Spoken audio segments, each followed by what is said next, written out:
반갑습니다. 베이스캠프 교회 김홍기 목사입니다. 오늘 이 아침에 함께 묵상하실 말씀은 신명기 6장 10절에서 19절까지의 말씀입니다.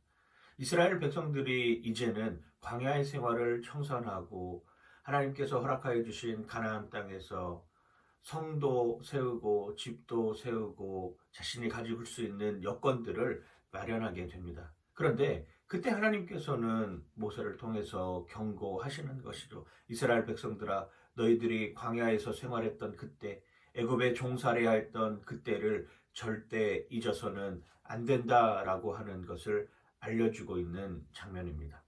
이스라엘 백성들의 삶의 여정은 어떤 삶의 여정이었습니까?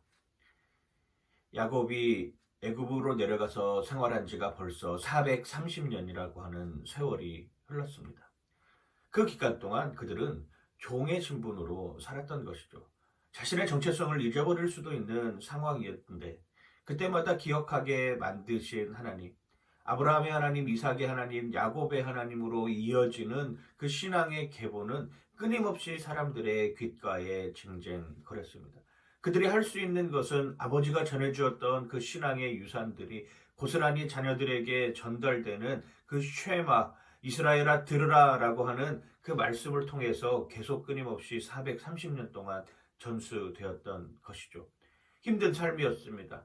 구속받는 삶이었습니다. 하나님을 의지하지 않고서는 살아갈 수 없는 여건이었습니다.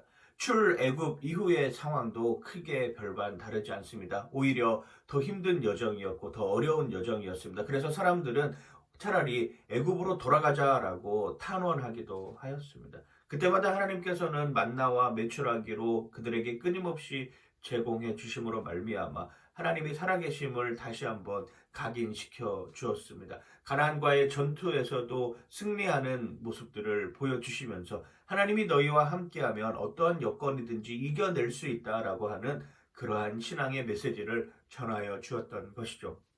그런 그들이 이제 성읍이 생겼습니다. 집이 생겼습니다. 먹을 것이 생겼습니다. 자신의 소유가 생기기 시작하였습니다. 그래서 하나님께서는 가나안에 들어가는 이스라엘 백성들에게 십계명을 다시 한번 상기시켜 주셨던 것입니다. 너희들이 십계명을 기억하여라.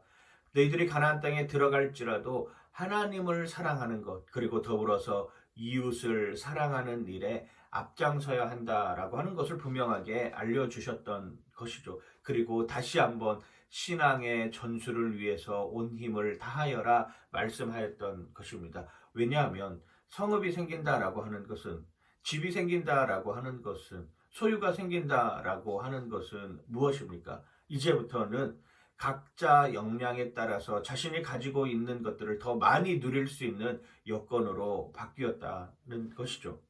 더 많이 누리기 위해서는 욕심을 가질 수밖에 없는 상황입니다. 그것이 결국 사람의 발목을 잡는 것이죠. 얼마 전 엊그저께 선거가 끝났습니다. 거대 여당이 탄생했습니다. 이제 독주할 수 있는 여건도 생겼습니다. 그런데 그때 조심해야 될 일이 무엇이겠습니까? 자신들이 과거에 야당이었던 시절에 자신들이 처절했던 그 상황 속에서 정말 온전한 민주주의를 위해서 갈망했던 그러한 모습으로 다시금 국민들 앞에 겸손한 모습으로 서 있어야 되는 것이죠. 독선은 안 됩니다. 독단은 안 되는 것이죠. 오만방자함은 언제든지 그 자리에서 내려올 수 있게 만드는 요소가 되는 것을 분명히 기억해야 되는 것입니다. 이스라엘 백성들에게도 마찬가지였습니다. 자신의 소유가 생긴다라고 하는 것으로 인하여서 더 많은 욕심을 부릴 때 너희들은 내 이웃의 것들에 대해서 탐하지 말고 내가 있는 바로 족하고 그 모습대로 살아가라 분명하게 이야기하고 있는 것이죠. 6장 11절은 이렇게 표현을 합니다. 11절 12절입니다. 내가 채우지 아니한 아름다운 물건이 가득한 집을 얻게 하시며 내가 파지 아니한 우물을 차지하게 하시며 내가 심지 아니한 포도원과 감람나무를 차지하게 하사 내게 배불리 먹게 하실 때에 너는 조심하여 너를 애굽 땅 종되었던 집에서 인도하여 내신 여호와를 잊지 말라. 그렇습니다. 끊임없이 신앙생활은 하나님 아버지를 쫓아가는 삶입니다. 신앙의 어른은 없습니다. 하나님께 더 가까이 가는 사람과 그렇지 않은 사람만 있습니다. 연수가 오래되었다고 해서 어른이 된다라는 것보다는 내가 연수가 적고 내가 아직 신앙생활이 처음 시작하는 거지만 내가 얼마만큼 하나님 앞에 가까이 가 있느냐, 얼마만큼 겸손하게 하나님을 섬기고 있느냐에 따라서 신앙의 어른은 달라질 것입니다.